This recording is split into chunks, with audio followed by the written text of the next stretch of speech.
like to thank everyone for being here, and we just concluded our public discussions on the after-action review from the Waldo Canyon fire.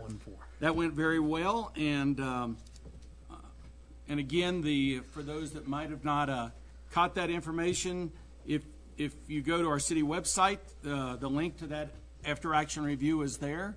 You can review it, and also there is information there on if you have some questions, comments, that you can send them to Suzanne Leclerc, our deputy city clerk, and also to our city manager David Buttery. Let's begin with a couple of items for ceremonies, presentations, and appointments. And for item A, I'll turn to our city clerk, Cindy Morris. Thank you, Mayor Turley. Currently, there are 3 openings on the city's Board of Adjustment, 1 regular member and 2 alternate members. We have been advertising for those individual appointments for serving on that board. On January 28th, we received an application from Anna Whelan for the regular position on the Board of Adjustment. Anna has served on the city's Keep Woodland Park Beautiful Committee. A copy of her application is included with your packet materials, and she's here this evening. The term of office for the regular member for the Board of Adjustment will expire on January 1st of 2014. Anna is here, and I'm happy to introduce you to her. Okay. And I'm sure she'd be happy to answer any questions that you may have. If you could come up to the podium, please. State your name and address, and if you'd like to say a couple of words about your application, that'd be great. Okay. My name's Anna Weiland, and I live at 1023 Mateo Camino. Sally told me there was an opening, and I thought I might apply, and I thought I might be able to be of service to the community, so that's what I would like to do. Well, appreciate that. I actually served on the Board of Adjustment myself before getting on city council. You know, a lot of us do things and get involved with different committees and planning commission and things like that. The Board of Adjustment doesn't have a lot of meetings, but when they do have to meet as that quasi-judicial group to hear appeals relative to zoning and things like that, it's a very important position, and I personally greatly appreciate you applying for that. It's one of those boards that sometimes gets overlooked by people, but is very important in our business throughout the year. Council, any comments or questions? Eric. Yeah, I have a question. I was reading through your application, and I'm just curious. You listed some of the items that you felt were some of the big issues facing us, and I just wanted to hear your thoughts. The 2 that you listed that I thought were interesting, lighting. I didn't know if they were in order, maybe they're not, but lighting and signage, and what your thoughts are there related to why you think they're some of our most pressing issues. Yeah. Well, I think that Walmart did a great job with lighting, and I think that makes our community a more beautiful place. I do think that there are some places that maybe have been grandfathered claused and don't adhere to what I think is current lighting requirements. So that's what I was thinking about when I wrote down lighting. Okay. And as far as signage, I don't want huge signs, billboards in Woodland Park or Teller County. I think they obscure the view of Pikes Peak, and we already have, I think, a pretty good sign ordinance right now, and I think that I don't want to see that altered. Thanks. I think you made staff happy with that last comment. Okay. Any other comments, questions from council? Thank you very much. I guess if no other questions, I'll entertain a motion. That's correct. For approval. So moved. Second. I have a motion and a second. Any further discussion? We'll take a vote. Thank you. Brevetto? Yes. Carlson? Yes. Harrison? Yes. Harvey? Yes. Schaefer? Yes. Smith? Yes. Turley? Absolutely yes. Thank you. Motion carries unanimously. And Mayor Turley, I am ready to give the oath of office to Anna.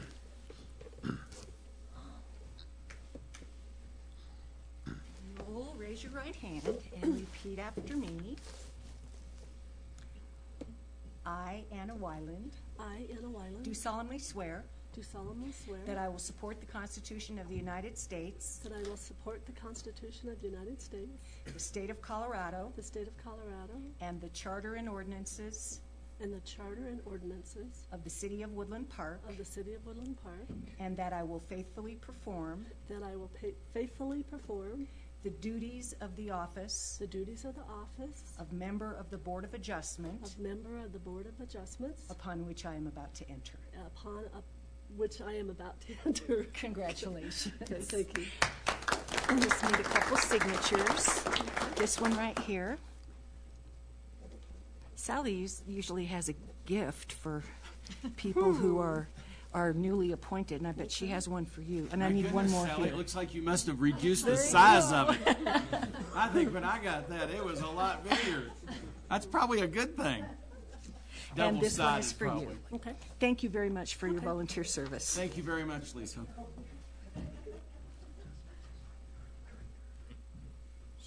And I believe we have one other item with a recognition, and I think for that we're going to hear from Lisa Parnell in our planning department. Good evening, Mayor, Council, and staff. Tonight, as City Liaison to Keep Woodland Park Beautiful Committee, I am here to present a beautification award. And so I'd like to ask Jan Green and Lori Gloth of Mountain Naturals to come up. Just like to say a couple of words regarding this award.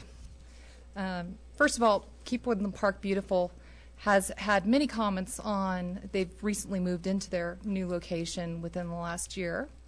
And there's been many comments on how clean and tidy the exterior is. They have these wonderful log benches out front.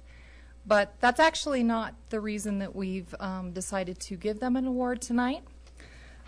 One of the reasons that we would like to present them with this award, the biggest reason, is that they have eliminated plastic shopping bags out of their store, which I don't know if you're aware or maybe not, but those shopping bags tend to be not biodegradable. They actually break down through light into several particles and contaminate soil and water.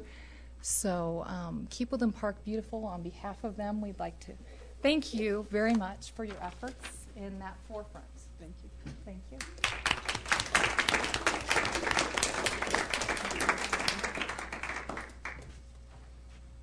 Good job. Here's one of the Woodland Park Mayor's pins. Okay. Coveted. Yeah. Thank you very much. Thank you.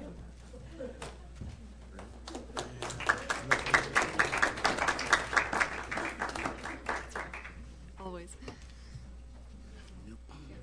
Our mayor's pins are always interesting. They don't say mayor on them. They're actually our Woodland Park pin, but they're very special when the mayor presents them. So, Sure. who said that? And I will say one of the things that relative to mayor's pins, when the fire was going on, and we had a line of firemen out here at Gateway Elementary, the Saturday night after we had actually lifted the evacuation. This was the second backup line. There was one down in Cristola. There was about 24 firemen out there, and I stopped and spoke with them and gave some mayor's pins, and I think they were truly appreciative that the mayor stopped by and talked with them. I'll also say they were amazed at what a wonderful town we had, and they really thought it was something worth defending. So, and they wanted young guys, and they want to know a lot about, and gals want to know a lot about our schools and sports and cost of housing and those kinds of things. But I digress. So sometimes I do. Cindy, I don't believe we have any additions, deletions, or corrections to the That's correct. agenda, in which case we'll move on to consent calendar. And for that, I'll turn to Cindy for presentation and discussions. Thank you. There are 3 items for your consideration this evening. The first is the minutes of the February 7th regular council meeting. I would like to call your attention to a correction that's made to, that has been made to the minutes under the mayor's report line item. After the first sentence, the reference to Sturman Industries and Mayor Bach has been corrected to read as follows. Mayor Bach visited Sturman Industries, and afterwards he met with Mayor Turley and Teller County Commissioner Steen for discussions on various subjects related to the Pikes Peak region. That has been corrected in the minutes. Second item is the January 2013 City Statement of Expenditures. And then the last one is to approve the renewal application for the liquor license. It's a full-service liquor license for the Shining Mountain Enterprises LLC out at the golf course. There have been no issues with this license during the last licensing period. What questions may I answer? Move to accept with corrections. Second. Have a motion and a second to approve the consent calendar. Any further deliberation? Hearing none? Cindy? Thank you. Carlson? Aye. Harrison? Yes. Harvey? Yes. Schaefer? Yes. Smith? Yes. Turley? Yes. Rivetto?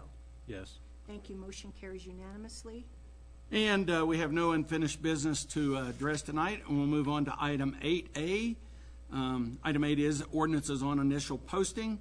And for item 8A, which is ordinance 1184, considering a conditional use permit, I will turn to Lisa Parnell from our planning department to go through that with us and give us all the details. Thank you, Mayor. This is a request for a conditional use permit. Property location is at 116 North Center Street. This property is zoned Central Business District, and under the zoning ordinance, Title 18, in a Central Business District, in order to turn a Central Business District use into single family, you need to undergo a conditional use permit. So that's what's kind of brought us here. The applicants, Amir and Laura Safaran, would like to turn their current office space into a residential rental use. And so they've asked us to consider this request. And we had Planning Commission see this request on the 14th of February, and they approved it 5-1. And staff has reviewed the 11 minimal criteria for conditional use permits and would like to recommend that you approve initial posting of ordinance 1184 to set the public hearing for March 7th, 2013. And at that time, we'll elaborate on the details. Based upon the information from Lisa and from what we have on the in our packet from the initial posting, any questions from council for Lisa tonight? Of course, we'll be going through details at the public hearing in March. Any comments, questions? I'll make a motion to approve ordinance 1184 on initial posting and set the public hearing for March 7th. Second. Having a motion and a second, any further comment or deliberation? Hearing none, we'll take a vote on this for the initial posting. Thank you. Harrison? Yes. Harvey? Yes. Schaefer? Yes. Smith? Yes. Turley? Yes. Rivetto? Yes. Carlson? Yes. Thank you. Motion carries unanimously. And we'll move on to item 8B, and we'll consider ordinance number 1183 of the City of Woodland Park and concerning pawnbrokers. And who's going to? I'll take that one, Okay. Mayor. Thank you, David. City That's good, Attorney, 'cause it says Smith. I know. Aren't you ready? I thought it probably wasn't this Smith. Our city attorney this evening opted to save the city some money and not show up. Instead, she provided, in lieu of her presence, a memorandum for the council. This is an ordinance on initial posting. It's a fairly simple process at this point. So I would give you an opportunity to receive that, and then I will read her letter to you into the record, and then we will be asking for you to approve ordinance 1183 on initial posting and set the public hearing for March 7th. So this letter is from City Attorney Smith. Mayor Turley and members of City Council, ordinance 1183 is before council on initial posting. Ordinance 1183, if adopted, amends the city's regulations governing pawnbrokers. The impetus for the ordinance is twofold. The first reason for the ordinance is to amend the pawnbroker regulations to facilitate the licensing of internet pawnbrokers. These changes are contained in Section 1 of the ordinance. These changes are proposed by a business that would like to set up an internet pawnbroker business licensed in Woodland Park. The representative of the proponent of the ordinance is in the audience tonight and will be back for the second reading of the ordinance to introduce himself and answer questions. He is Michael Slivka, and his letter is in the packet. The second reason for the ordinance is in keeping with the goal of updating the municipal code and conforming it as needed to state law. To this end, the ordinance picks up changes made in 2004 to state laws governing how municipalities can regulate pawnbrokers. These changes are intended to apply to Woodland Park, even though Woodland Park is home rule. These changes are contained in Section 2 of the ordinance. As this is the initial posting, comments and questions should be held for the public hearing scheduled for the second reading of the ordinance. The city attorney will be present for the public hearing, and she will be happy to answer any questions then. So the city attorney, along with the city staff, recommends council approve Ordinance 1183 on initial posting and set the public hearing for March 7th, 2013. Any comments or questions at this point? Again, most of it will be discussed during the public hearing. If I have none, then I'll entertain a motion. So moved. Second. Have a motion and a second for ordinance 1183 on initial posting. Any additional comments from council? Cindy? Thank you. Harvey? Yes. Schaefer? Yes. Smith? Yes. Turley? Yes. Brevetto? Yes. Carlson? Yes. Harrison? Yes. Thank you. Motion carries unanimously. And we do have one public hearing scheduled for tonight. This is application for a beer and wine liquor license. I will make a comment before I turn this over to Cindy for reading. It's just a reminder to everyone that when we have public hearings, just a reminder that council is using iPads, electronic devices, and that we cannot accept any input from anyone outside of what goes on here in city council chambers. So just so you know, although we're doing things on the iPads, there's no input coming to us from anyone outside of the chamber, and all of the information that we use for our decisions on all public hearings occurs right here. And after that being said, I'll turn to Cindy. Thank you. It is my pleasure tonight to introduce one of the owners of a new business in town, AJ's Pizzeria. It's the LLC is called M&M Pizza Company, and Aaron Melvick is here with us this evening.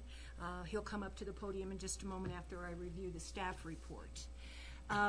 The business address is in Gold Hill, 751 Gold Hill Place, formerly where Joe Mama's Pizza was. The details of the application include a current sales tax license and federal employee ID number. Managers are co-owners Aaron and Stephen Melvick. The applicant does not hold any other liquor license currently, and possession of the property is documented by a lease through February of 2018. The application was submitted to our office on January 18th. Recall I explained to you something called concurrent review, and that is once the application hits the city hall, we go through it, and at the same time, same day, we will transmit it up to the state of Colorado's Liquor Enforcement Division for their review. They are very busy, and this helps speed up, especially new applications, so that they have it the same time we have it. The property was posted by the public notice sign, the big red and white one, which is a requirement of the state law, and it was also there's also a notice required in the city's by the city's charter that goes into the local newspaper. All the applicable fees have been paid, and since this is a new license, because the other one expired at Joe Mama's Pizza, recall the need to prove the desires of the neighborhood via petition, and that includes canvassing neighbors, canvassing other businesses, and that the application solicits support for the granting of the license. Aaron can tell you himself he chose to go visit businesses all along Highway 24 to take the opportunity to introduce himself to the business community and talk a little bit about his business. So that has been done, and there are signatures of 30 different individuals who reside in or own businesses within the city of Woodland Park. It is our recommendation that following the conduct of the public hearing, we approve the application from M&M for AJ's Pizzeria, a beer and wine liquor license. Aaron, would you like to come to the podium, please? Good afternoon. Please state your name and address and any comments you'd like to give to us. Well, my name is Aaron Melvick. Address is 199 Shannon, Divide, Colorado. And it's, I guess, the only comment I really have is it's been a pleasure getting to know the community up here. And it's been a pleasure working with everybody in your offices as well. It's been neat, and it's everything we kind of were wanting, and we're just really enjoying it. Is there any questions I can answer, though? Council, have any questions for Aaron? What kind of pizza do you serve? Well, He's going to tell you good. well, the people of Woodland Park have spoken. They want kind of a thin crust and an original, so we're going to give both. We're kind of from the Chicago area there, but we're not going to be doing any deep dishes.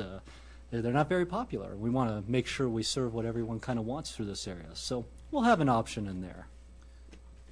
Well, I'll say I'm very glad to see you opening the business there. Really glad to see you going into the shopping center there, and unfortunately, I'm one of those people that ends up eating too much pizza, and unfortunately, it shows. But at this point, I would like to make a motion that we forgot Please, public yeah. hearing. Carrying. See, Mayor Pro Tems keep me on track. Any other questions? Any questions, comments for Aaron? There was one comment I did want to make. This is going to be a secondary to the pizza. We're not wanting to turn ourselves into a bar by any means. We just want to make sure we have everything that our customers may want. So this is not, we're even debating draft beers. This is just going to be a secondary option for some of the folks, our customers. Very good. This time I'll open the floor for public hearing, for public comment. Anyone that would like to comment on this application? Hearing none, I'll close public comment. Council, any final questions? Yes, Bob. I have a bad memory, but I think I remember you working together with me at Habitat. Did you volunteer at Habitat last year? I did not. My partner may have, though. He's very active with those things there, so I might have been riding along with him. And just going to congratulate him with that in this case. He's very active with those. Participating in the community. Yeah. Oh yeah. He, my partner has actually lived up here a good chunk of his life, so as a side effect of that, he's always out doing those things. So, and I ride along with him. That's probably maybe you recognize me from that. But yeah. Okay, thank you very much. I'll make a motion that we approve the application for from M&M Pizza Company, LLC, doing business as AJ's Pizzeria for the beer and wine liquor license, located 751 Gold Hill Place South, Woodland Park. Definitely second. Have a motion and a second. Any further discussion? I think it's awesome, and congratulations. I Look not forward only to like seeing where it. you live, I like where you're leasing.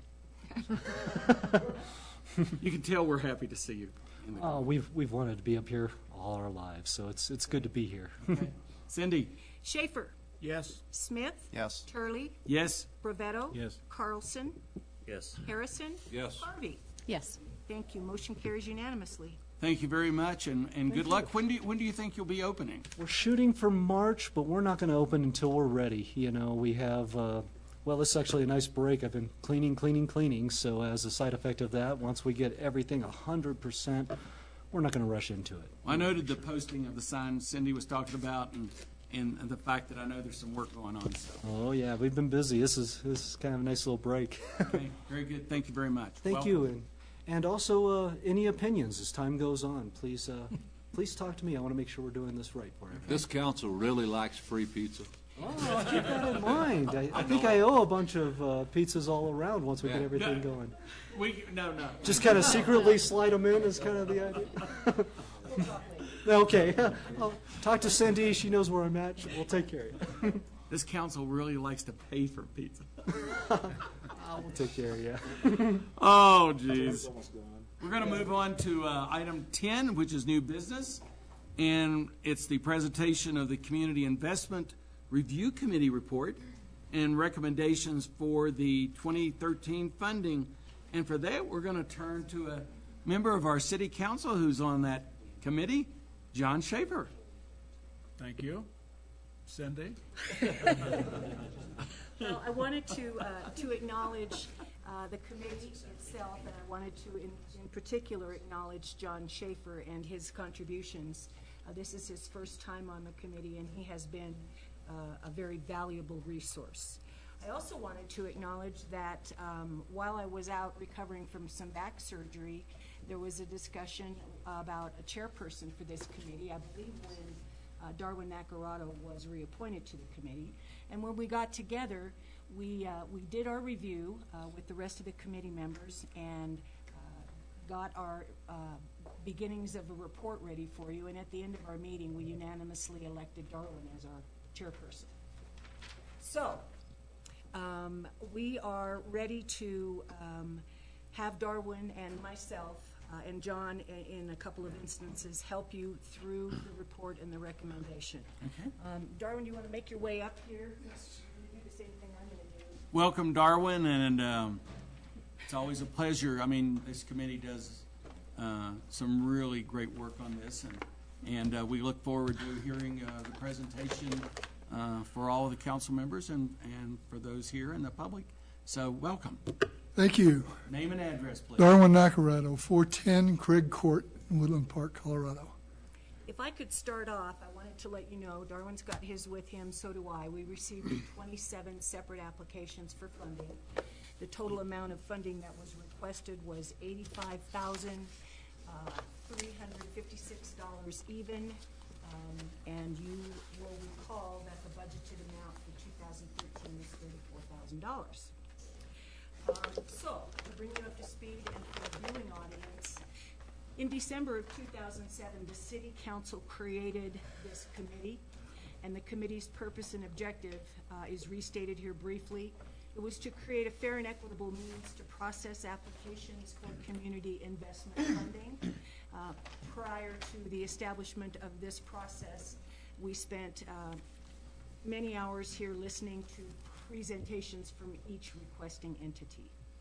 It was also to establish a formal program for application and review. There was no standard application or form or budget. And to establish reasonable limits for funding. And finally, to create appropriate guidelines for the committee to ensure fairness and consideration.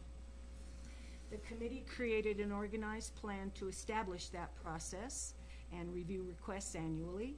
A standardized application and budget reporting form were developed and made available to each requesting organization. And the purpose of this was to really provide those mechanisms to transfer the responsibility for review of these requests from the City Council to the committee. And the committee is a recommending committee to provide a process for more finite decisions. This plan was formally approved by the City Council by resolution in March of 2008. We began soliciting applications for 2013 on November 1st. As I reported to you earlier, a total of 27 applications were received.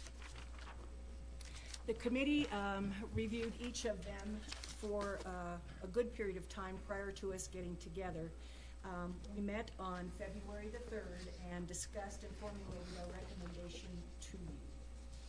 We did have a number of questions from some of the applications and followed up with organization representatives as needed, and we are still awaiting some information from one, and Darwin and I will explain that to you. The total requested funding was $85,356. Our recommendation this evening is a total of $31,000, which we will go through for you.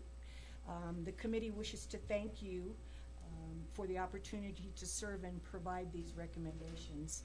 I would like to have John talk just a little bit about how the process works, and it's absolutely amazing how each of us make a contribution to it. And then finally, the 27 are here. They've been in file in my office, and each of us has one. They are public documents, and each of the applying organizations are aware of that when they send it in. John, if you'd like to talk about your first experience in this process a little bit. All right, and we are certainly not a high-tech committee. Frankly, what we do is one of us goes to the whiteboard and we have a discussion with respect to the information we've seen. And I think improvement that's been made in the last couple of years is we require a set of finances from each of the applicants. And I think most of us check those very carefully. And from the perspective of how many paid employees are there, we like to see the number 0. How large is their operations budget? We did get applications from very large nonprofits. We tend to discount those. Perhaps I'm speaking out of school, but we're interested in rewarding local nonprofits, and by local I mean here in Teller County. And so we haggle a bit on how much we think each of these nonprofits should get. And we also look at the amount of money they've requested, what we've given them in the past, what we know about each of them, and how active are they in the community. And so after we go through that, we add up the numbers and decide whether or not we need to go back and review some. And Cindy said there were maybe 4 or 5 applicants who didn't provide all the information we need, and she's following up with those, and we're still missing data from one of those. Correct. And we think it's a good idea to leave a reserve, this time of $3,000. We did that last year, and it worked out very well because we got a match of $2,500 from El Pomar. That's correct. And so we've done the same thing this year.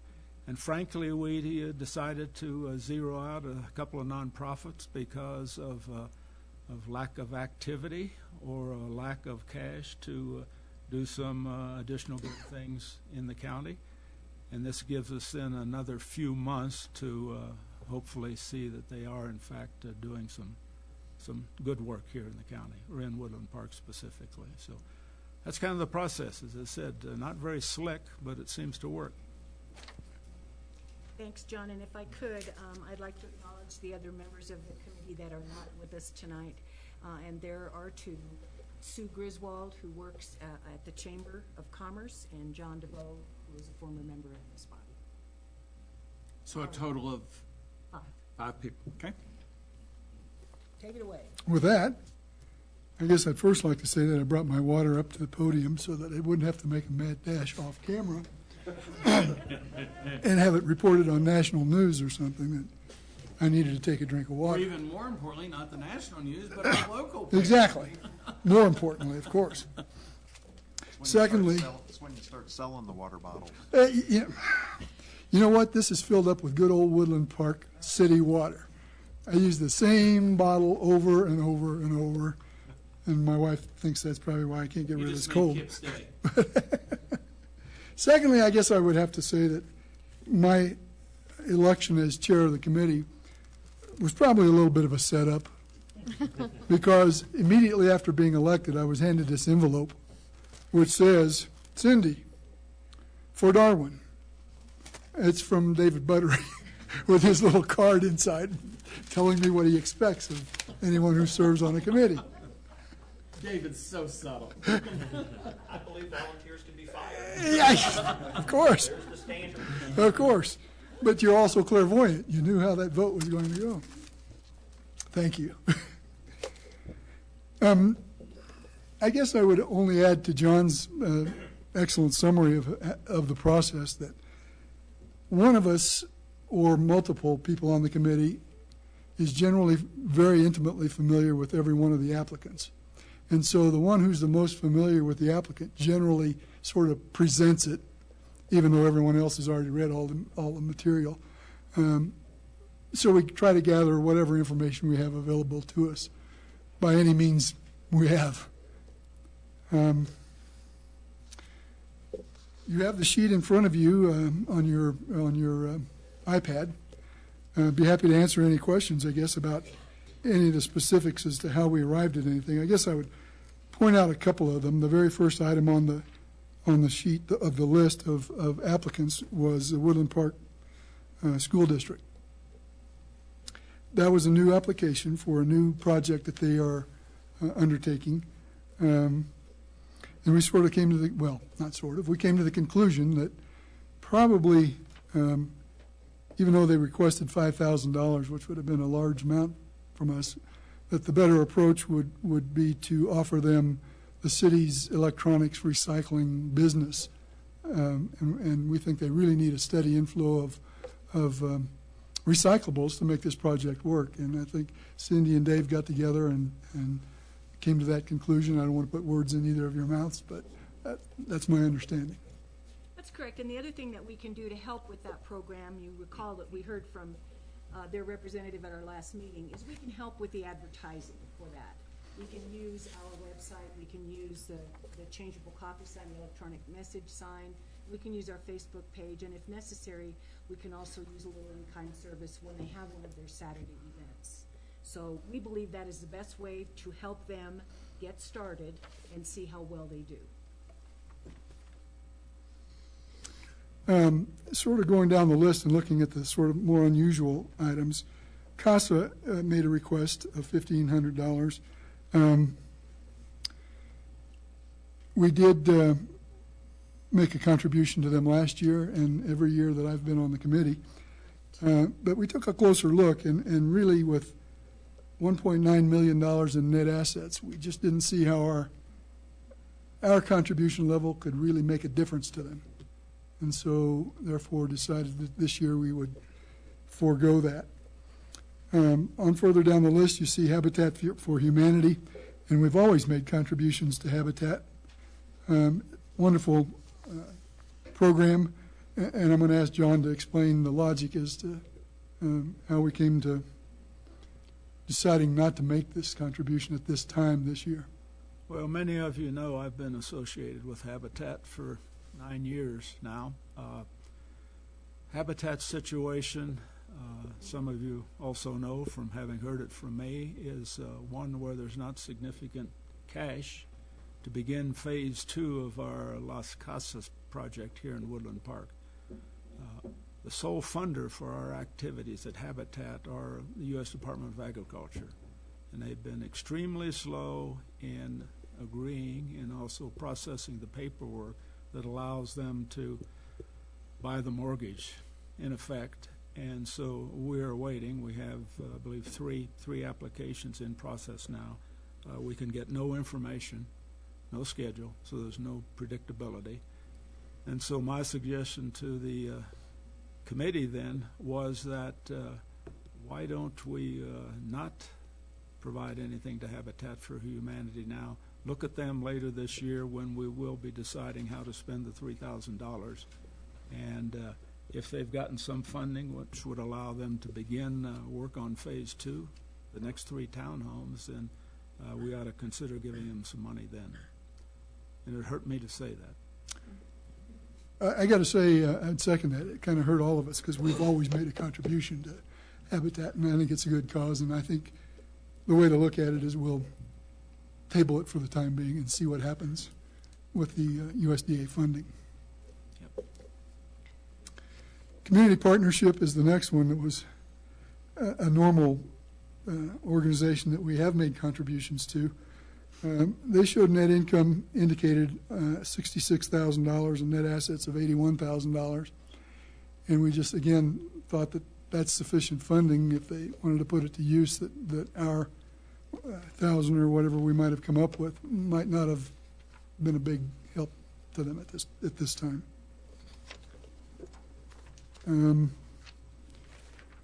NAMA, Mountain Acoustic Music Association, an organization that's I'm very familiar with and really enjoy. I think they make a wonderful contribution to the city, city's cultural activities. There's some more information that we need to have them complete their application. One of the things that we look at as a committee is if the application is not fully complete, we don't think it's fair then to go ahead and make grants to that organization when everyone else that has applied has done a thorough job. So this one was lacking some specific balance sheet information, and we just needed. Process of getting that from it. Teller safe harbor. I'm going to ask.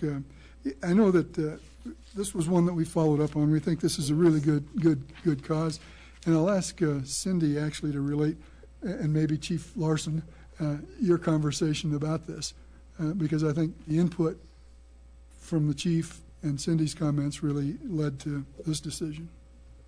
The Teller Safe Harbor has been in existence for a while, and they receive Vail victim advocate assistance for 1 to 2, maybe 3 night stays in motels up here for victims of domestic violence or abuse. And it is their request to ask for $5,000 for them to lease one single residence where they could house their folks that are in need of a place to stay, rather than having to place them in a motel even though it's funded, or look to Colorado Springs, El Paso County for safe houses, which they have.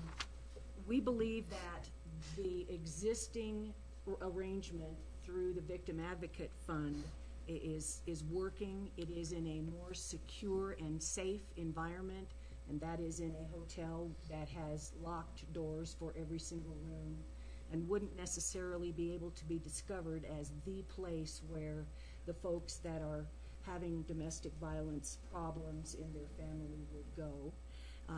You find those kinds of places, safe houses if you will, in larger communities where there are many of them, and they aren't easily identifiable. It's too easy in a small community to find a house, and that may happen here.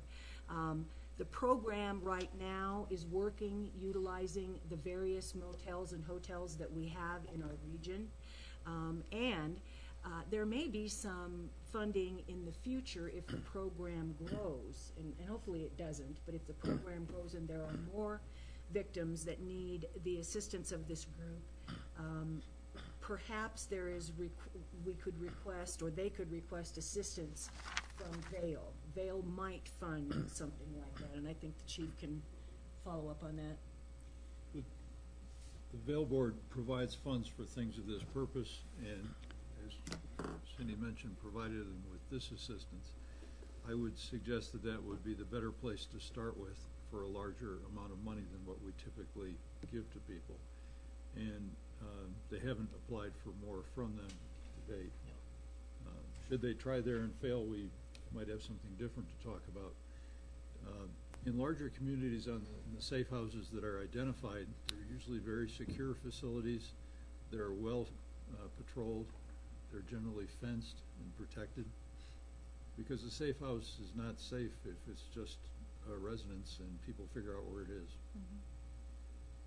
The reason people want to stay here, though, rather than go somewhere else, is because you don't want to lose your job, take your kids out of school. You're already going through enough trouble. So we'd like to, help them with guiding them towards Vail for additional funding if that's what they need, and work with them to do that if we can. I've also spoken to a member of the Vail Board, and they would be willing to consider their application.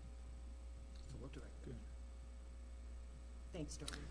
Thank you both. I guess one additional clarification was that the request that they gave us was specifically so that they could buy or lease a house, specifically. And so maybe if they'd asked for something else, we might have been able to help. That's okay, that said, there were several first-time applications, and since Cindy and the chief are warmed up now, the Colorado Mounted Rangers requested $10,000 initial. It's a first-time applicant. they wouldn't have had a clue as to how much, so I guess my first reaction is, oh my, $10,000, but in their defense, they really wouldn't have known sort of the level that we look at. And I think the $500 that we came to, again, was based on a recommendation basically from Cindy and the chief. So I'll let you guys. Yes, the Colorado Mounted Rangers actually have a presence in Woodland Park now, and they do assist the police department, and I believe the sheriff's department as well, with a lot of different things, fun things and not so fun things. Traffic mitigation, Christmas parades, other emergencies that may come up, and there has been some change in certification laws as it relates to mounted rangers in the last couple of years at the legislature. And they are wanting to have the folks, I think about 10, 15 folks that are in their organization to get that certification and obtain that certification. And that's expensive. That's training, that's instructors, that's equipment, and multiply that by the number of people that they have. And I think that speaks to the enormity of their request. It is for purchase of equipment, also for training. And the chief and I talked about it, and I think it's a good initial investment to see how it goes and how it works, to provide them with a little seed money and maybe get some training for the folks and see how it works for them. Bob, did you want to comment on that? Well, the state legislature has created a mechanism by which they can become reserve officers that could serve varying law enforcement agencies rather than members of a particular agency. So far, the Colorado Peace Officer Standards and Training Board has not done the rulemaking that has to be done before that can begin. But training to meet the requirements for certification is already out there, and it's well known. Leaving the technical stuff behind, they've probably given us this much worth of support this summer if we were to look at hiring other people to do it already for free. And I'd like to see it keep going. Their organization and management has improved significantly over the years. The officer in charge of it is a retired sheriff captain from a department in California, and he was a sergeant major in the Marine Corps. And it's run well now. Other examples of the kinds of assistance that they give us, the annual motorcycle extravaganza from the parking lot of the high school to Cripple Creek requires an awful lot of work, and they assist us heavily with that too. Thank you. And just so you know that we didn't automatically rule out any first-time applicants. We certainly did not. If you look at the first page, there's an organization called Choices who requested $2,900 for childbirth preparedness, infant care, and choking rescue classes. We looked at their application specifically and came up with the $1,600 grant for them based on the specifics of their application as to what they wanted to use the money for. We couldn't cover the whole thing for them, but did choose some specific things that we could cover. And then I think the only other one was the Friends of Forest Edge. Oh, yes. They have a fiscal relationship and have received funding through the coalition from the Upper South Platte. And they are not yet a 501c3, but have made application for them. So while that's happening, I think that the city is supporting them by doing the fire mitigation on our city properties that are in the fantastic red zone out there. What questions may we answer for you? I'm going to make a statement first. One of the things that, relative to the investment plan in general, is how this is worked into the city, and the reason we do it and include it in the budget is this is truly an investment into organizations that make our city a better place to live. And that might be through things that in general are needed to help our citizens across the board that need help. It might be helping events that bring additional people into town. And therefore, I look at it in many cases that this is an investment of this money, and in fact that we get a return upon that investment. It's not a return that you can put your finger on, but overall, it truly is an investment of monies versus, I think, just grants to different organizations. It clearly comes back in kind through making it a better community, or in fact, helping us build up our tax base, with people that are here. So, Carol, you had a... Could I make a comment to add to that? In one case, we have very specific numbers. The above-the-cloud cruisers, our contribution to them last year was $2,500. They distributed $28,000 to various organizations, and that doesn't count the money they spent, that all the participants and attendees spent in our city over that event. And, of course, we look at that as a Woodland Park signature event, much like the Symphony Above the Clouds that takes place on July 5th, that attracts anywhere from 5,000 to 12,000 people, depending on the year and the fire conditions and so on and so forth, which we all believe returns many times over to the city through. That's bigger than the population of the city, so we got to believe people are coming from outside and spending their money here in Woodland Park. Carol?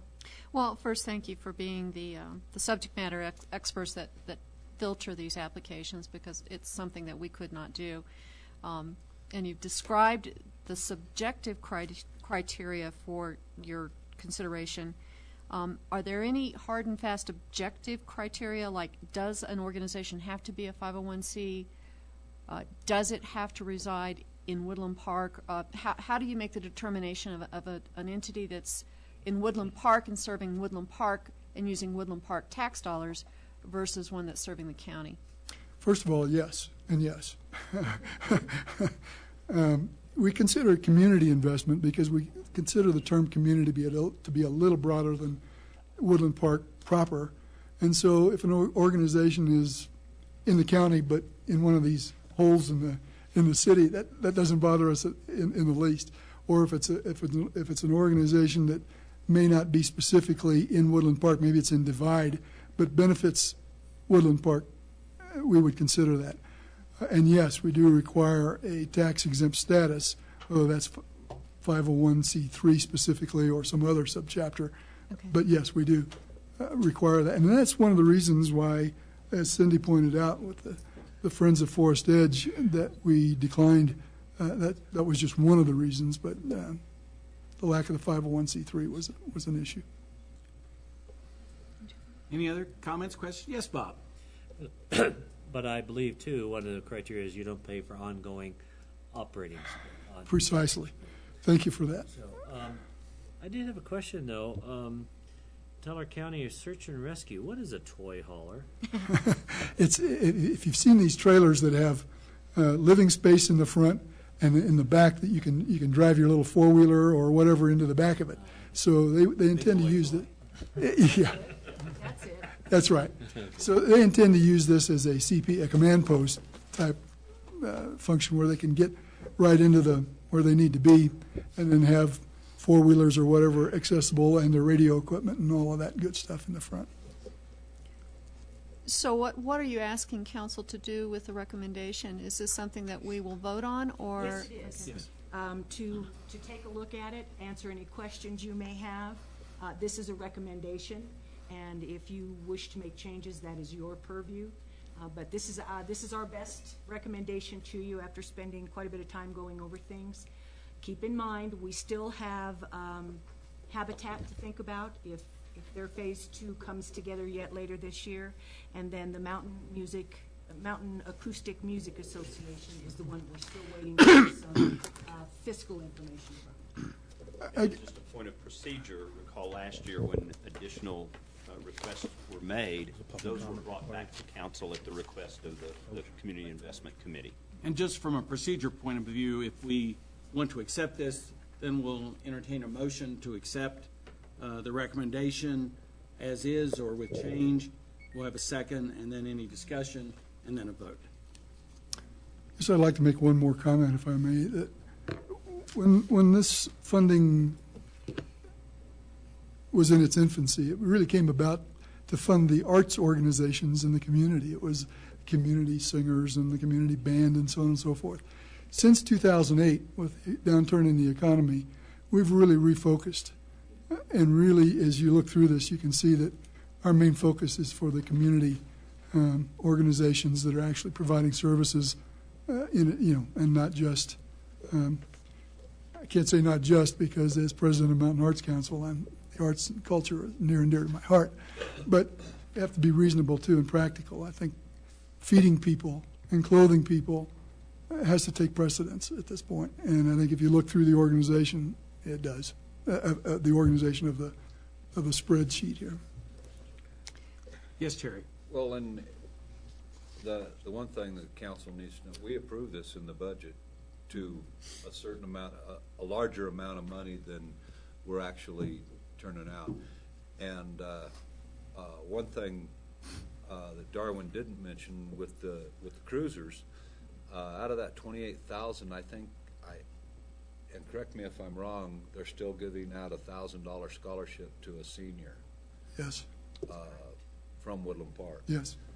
And with that, I got to tell you, I haven't decided yet, but you may get a yes vote. You know, we've battled out over this for a long, long time, and the reason is because this isn't our money. This is the taxpayers' money. Right. And but I really want to compliment you guys. If it hadn't have been for former Mayor Crane setting this up and getting it put into this, I'm not sure if it'd be here. And over the years, I've seen how some of these things work, especially with the reinvestment of the city, especially with the cruisers. I mean, they're able to take that $2,500 and do a lot better than the stock market or the real estate market. I can guarantee you, $28,000 back to our communities, pretty incredible deal. So anyway, my compliments to you and all of them that worked hard on this. And I know it's not easy, and I'm glad you guys are doing it now instead of the people sitting up here.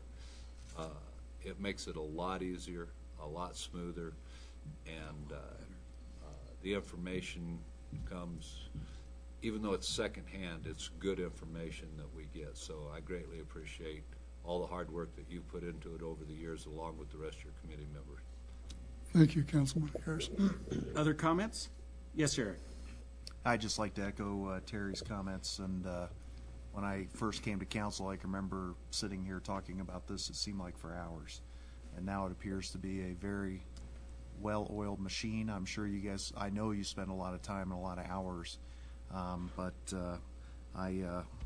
I'm glad that we have the process in place, and makes our job very easy. And I'd like to thank you, Darwin, and all of the committee members for the time and effort you put into this, painstakingly trying to figure out where to send the money. And with that, I'd like to make a motion to approve the 2013 Community Investment Fund as recommended. I do still have questions before. And we can do that now. I mean, we have a motion, a second, but we can have additional questions and deliberation. Well, we got a motion and a second. No. You ready? But, yeah, sure. The next thing you can do. Well, I'm familiar with most of the organizations, but the one that's asked for $3,000 and you've recommended $3,000 is the Storehouse, and one other organization I'm not familiar with, the Rampart Rock and Jazz. Could you tell me about those two organizations? You'll take the Storehouse, I'll take RRJ. I will. The Storehouse works in conjunction with the Little Chapel in Divide and provides food to the community. It has had explosive growth over the past 3 years, and they have dealt with that explosive growth in a very fiscally responsible method. What they are asking us to fund is some carts for people who receive the food to actually get it to their cars. Because, as you know, Little Chapel's in Divide. They work with the community church here in Woodland Park as well. and they produce a phenomenal amount of foodstuffs for our community as a whole. And that's the food pantry, but the storehouse is their partner with other services. They mentioned here increasing services. They provide firewood, different things like that for folks who are in need. The additional mobile home, they actually provide transitional housing for folks who may be struggling, and they have one mobile home and they're looking to purchase another, so that they can provide a place that for someone who may be in a split marriage kind of thing, and one of the adults needs a place to have the children, and so that's also what the storehouse does. It's multifaceted. But is their relationship, or do they have a relationship with social services, and is the audience that they're serving more from the county, or is there no way to determine that? much like community partnership and Little Chapel Food Pantry. It's across the county, but the majority of the population of the county is centered right here in Woodland Park. So they do serve. The transitional housing piece is right here in Woodland Park. Okay. As Terry's already said, the money we're talking about belongs to the taxpayers of Woodland Park. Absolutely. So when we're talking about an organization that's outside of the city, I just want to know that they're serving the city as well. Absolutely, they are. And then the rock and jazz.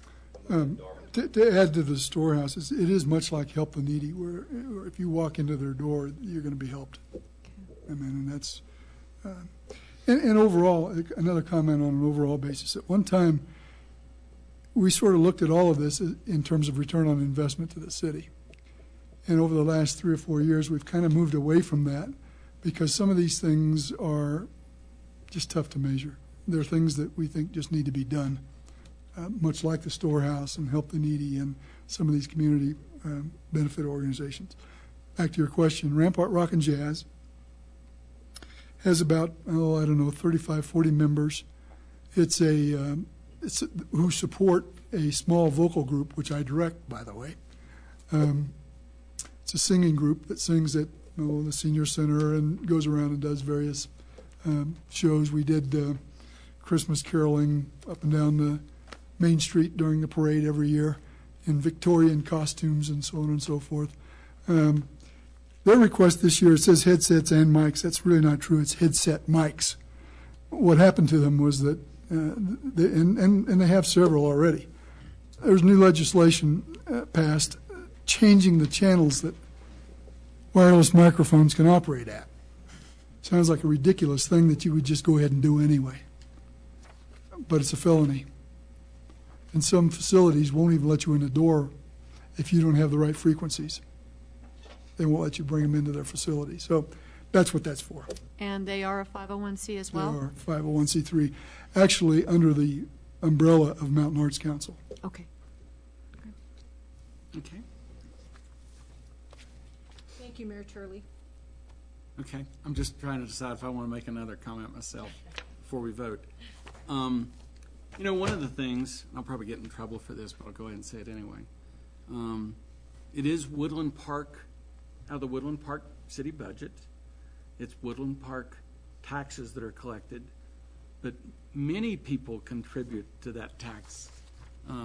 It's the Woodland Park residents that purchase in those, but also a lot of our county residents contribute to that Woodland Park budget by the purchases that they make in all our stores and businesses and supermarkets, and it's the money it's collected for the city.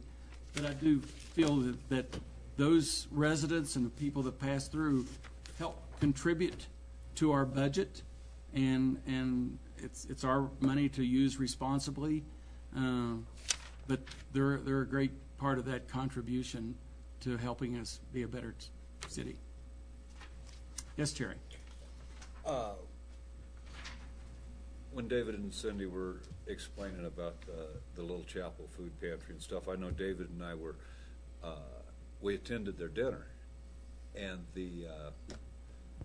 I forget what the number was of pounds of food that organization distributed. And I thought it was yearly, and then my wife corrected me, and she says, no, that's per month. And I don't know if it was several tons or whatever it was, and I don't remember, David, you might, but. It's actually in their application. It was an incredible number. And there's some of those people out there that are county residents that their children would be going to bed at night hungry if it wasn't for those two organizations, or they wouldn't have a place with a roof over their head. So I got to tell you, it's pretty incredible. So Okay. Unless there's anything else that might help us influence our vote, I have a motion and a second, and I'll turn to Cindy for the vote. Thank you. Smith? Yes. Turley? Yes. Rovetto? Yes. Carlson? Yes. Harrison?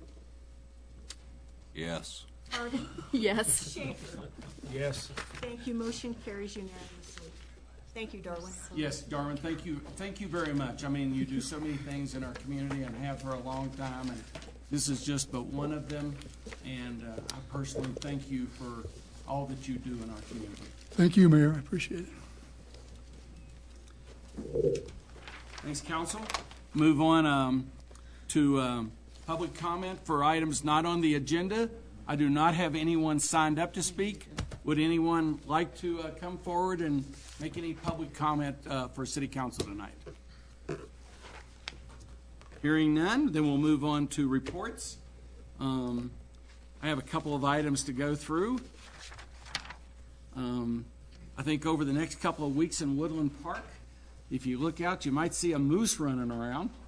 We have the Mooses Loose going on in a lot of our businesses, starting this weekend, February the 23rd through the 10th of March. And there'll be a lot of special sales and activities and all of that going on, and it should be pretty exciting. It was an outstanding event last year. There's a few things with the chamber going on. Tuesday, February the 26th from 9 a.m. to 12 p.m., the Woodland Park Chamber of Commerce is hosting a seminar entitled Turn Fans into Customers. And that's going to be at the Ute Pass Cultural Center. And if you need more information on that, it's a lot been included in the grapevine and on their website and Facebook. But you can contact the Chamber for more information. Also on Thursday, March the 7th from 11:30 to 1, the Chamber is hosting a lunch and learn session led by Taylor County Tax Assessor Betty Clark Wine, providing an update on the assessment process. This too will be at the Ute Pass Cultural Center. And again, contact the Chamber at 687-9885 for additional information. So we appreciate the Chamber doing that. I'll just go ahead and mention also, so people can kind of have it in the back of their mind, hopefully they know that the Chamber dinner is going to be down at the Antlers on March the 15th, I think beginning at 5 p.m. And so that's a great event. A couple of things that I've been involved in. As you know, I'm on the Pikes Peak Area Council of Governments. Things are moving along well there, and we work very well together. One of the things that, in fact, I'm going down to their offices tomorrow, and I'm going to be giving a tutorial to the executive board and others relative to using iPads for the packets. In fact, the PPACG was briefed that if we could get people using the iPads rather, and a lot of people already have them, rather than them mailing these large packets, it would save PPACG over $8,000 a year. And they were a little lukewarm on that during the discussions, and I kind of weighed in explaining how I use them and the kind of things that you can do. And of course, the next thing that happens when you open your mouth is, Dave, why don't you come down and help teach the group? So I'm actually going to do that tomorrow. And I'll go ahead and say for council, if any of you, I mean, with setting up directories and being able to make your notations and keeping all that stuff and storing in a very orderly fashion, if any of our council members have any questions, I'd be more than happy to get with you.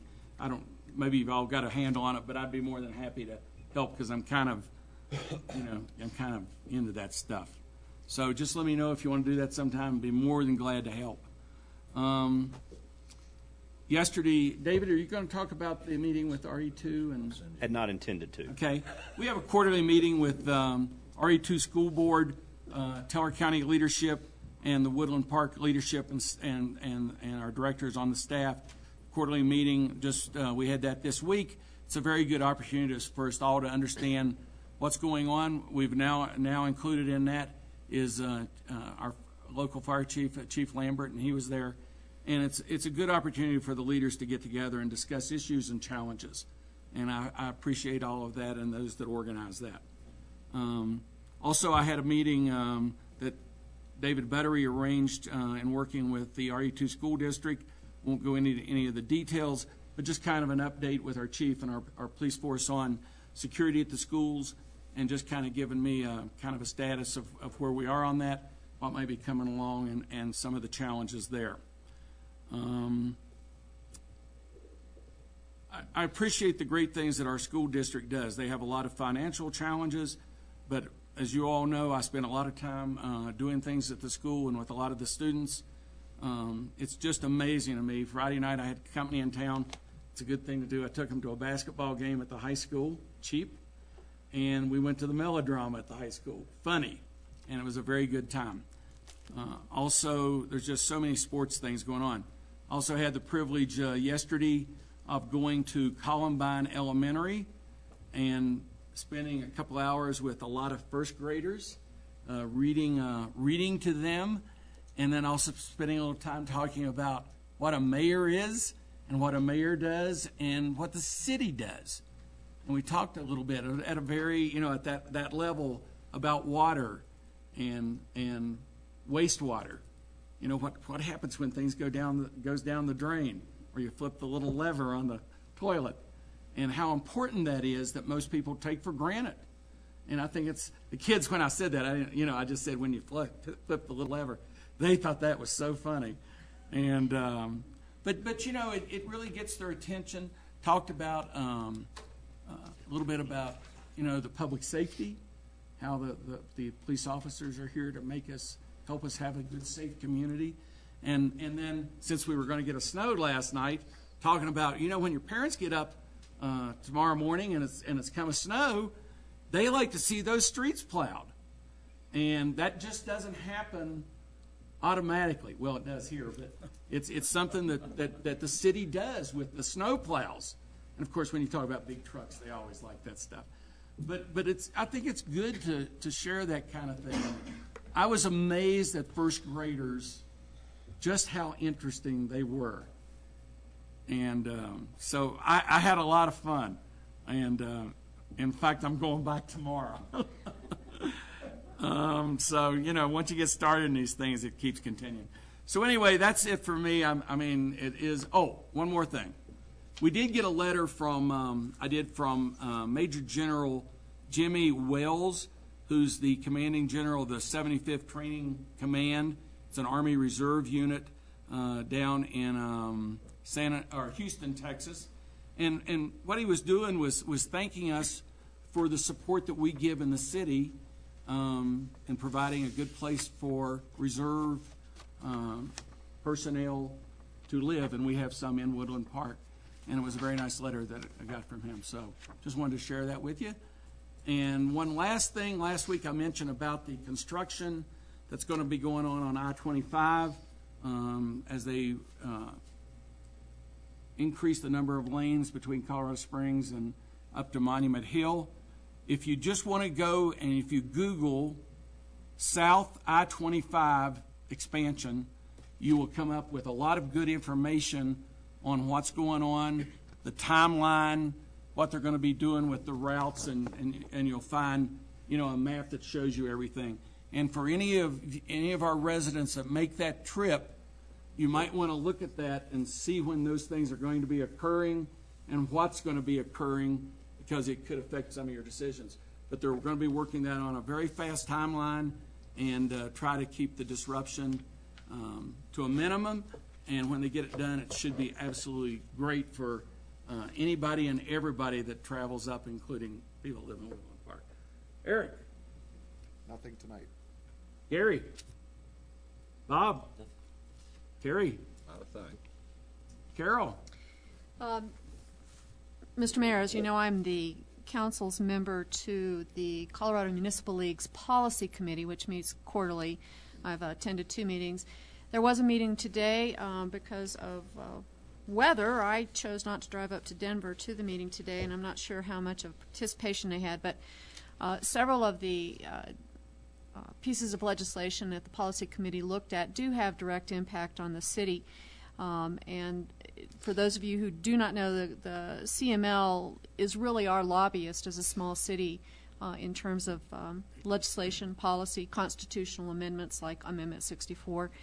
And that group acts as our advocate at our request and at their own recommendations and their own research. A couple of the things that they were looking at today, I should have a report tomorrow, and I'll make that available to David, and David can make it available to the rest of the council members. A couple that I thought actually did have some impact on the city here, most of them are a little more indirect, a little more esoteric, had to do with water and water conservation. The state, or Senate Bill 13-019 to promote water conservation is one that unbeknownst to me, farmers were not allowed to reduce water they consume without losing their water rights. And this was a bill that would allow farmers to actually store water without losing their water rights.